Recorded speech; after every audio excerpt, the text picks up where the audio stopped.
ನಮ್ಮ ಕಾರ್ಯಕ್ರಮದ ಕೊನೆ ಭಾಗದಲ್ಲಿದ್ದೀನಿ.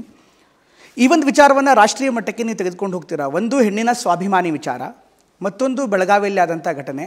ಹಾಗೆಯೇ ಈ ಘಟನೆ ಏನಾಗಿದೆ ರಾಷ್ಟ್ರ ಮಟ್ಟದಲ್ಲಿ ಇದಕ್ಕೆ ನ್ಯಾಯ ಕೇಳುವಂಥದ್ದು. ಮುಂದಿನ ಹೋರಾಟ ನಿಮಗೆ ರಾಷ್ಟ್ರ ಮಟ್ಟದಲ್ಲಿ ಇರುತ್ತಾ? ಏನು ಮಾಡಬೇಕು ಅಂದ್ಕೊಂಡಿದ್ದೀರಾ? ಖಂಡಿತವಾಗ್ಲೂ ನನ್ನ ಹೋರಾಟ ಇಲ್ಲಿಗೆ ನಿಲ್ಲೋದಿಲ್ಲ.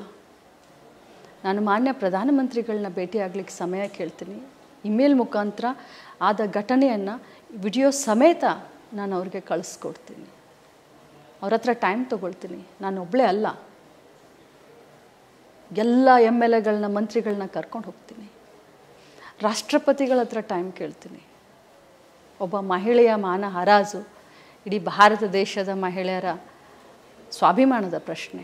ಭಾಳಷ್ಟು ಜನ ಕಮೆಂಟ್ ಮಾಡ್ತಾರೆ, ಅದಕ್ಕೆಲ್ಲ ತಲೆ ಕೆಡಿಸ್ಕೊಳ್ಳೋದಿಲ್ಲ. ಏನು ಈ ನಾಟಕ ಮಾಡ್ತಾ ಇದ್ದಾರೆ, ತಲೆಗೆ ಪಟ್ಟಿ ಕಟ್ಕೊಂಡು ಗಾಯ ಆಗಿದೆ ಅಂತ. ಹೋಗ್ಬೋದು 2 ದಿನದಲ್ಲಿ, ಏನೂ ಪೆಟ್ಟಾಗಿಲ್ಲ, ತಾವೇ ಮಾಡ್ಕೊಂಡಿರೋದು ತಮ್ಮ ಬಚಾವ್ಗೋಸ್ಕರ. ಆದರೆ ನನಗಾಗಿರುವಂಥ ಪೆಟ್ಟು ಕೊಡಲೇ ಪೆಟ್ಟು. ನನ್ನ ಹೋರಾಟ ಮುಂದುವರಿಸುತ್ತೆ. ನೀವು ರಾಜಕಾರಣದಲ್ಲಿ ಇದ್ದೀರಾ, ಅದಕ್ಕೋಸ್ಕರ ಕೇಳ್ತಾ ಇದ್ದೀನಿ. ಇದು ಕೂಡ ಪೊಲಿಟಿಕ್ಸ್ನ ಭಾಗವಾಗಿ ನಾಳೆ ಏನಾದ್ರು ಪ್ರಧಾನಮಂತ್ರಿಗಳು ಸಮಯ ಕೊಟ್ಟಿಲ್ಲ ಅಂದರೆ, ರಾಷ್ಟ್ರಪತಿಗಳ ಸಮಯ ಸಿಕ್ಕಿಲ್ಲ ಅಂದರೆ? ನನಗೆ ವಿಶ್ವಾಸ ಇದೆ. 33% ಆರಕ್ಷಣ ತರ್ತಾ ಇದ್ದಾರೆ. ಬೇಟಿ ಬಚಾವೋ ಬೇಟಿ ಪಡಾವೋ ಅಂತ ಹೇಳ್ತಾ ಇದ್ದಾರೆ. ನೋಡೋಣ ಮುಂದೇನಾಗುತ್ತೆ.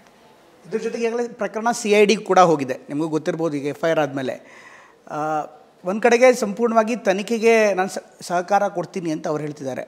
ನಿಮ್ಮ ಹೋರಾಟ CID ವಿಚಾರದಲ್ಲೂ ಮುಂದುವರಿಯುತ್ತಾ? ಖಂಡಿತವಾಗ್ಲೂ ಏನು ಕಾನೂನು ಪ್ರಕಾರ ಏನಾಗುತ್ತೋ ಅದೆಲ್ಲ ಆಗಲೇಬೇಕಲ್ಲ. ಏನು ಸತ್ಯಾಂಶ ಇದೆ.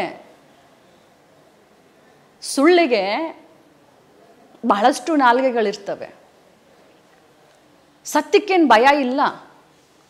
ನನಗೆ ನೆನಪಿಟ್ಕೊಂಡು ಮಾತಾಡುವಂಥ ಅವಶ್ಯಕತೆ ಇಲ್ಲ. ಸುಳ್ಳು ಸತ್ಯ ಹೇಳೋಕ್ಕಿಂತ ಮುಂಚೆ ಇಡೀ ಊರೆಲ್ಲ ಸುತ್ಕೊಂಡು ಬಂದಿತ್ತಂತೆ 3 ಬಾರಿ.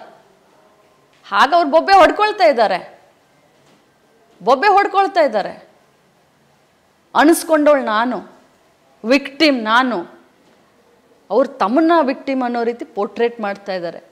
ಪೊಲೀಸರ ಮೇಲೆ ಗೂಬೆ ಕೂರಿಸ್ತಾ ಇದ್ದಾರೆ, ಸರ್ಕಾರದ ಮೇಲೆ ಗೂಬೆ ಕೂರಿಸ್ತಾ ಇದ್ದಾರೆ. ಸರ್ಕಾರ ಉಂಟು, ಕಾನೂನು ಉಂಟು.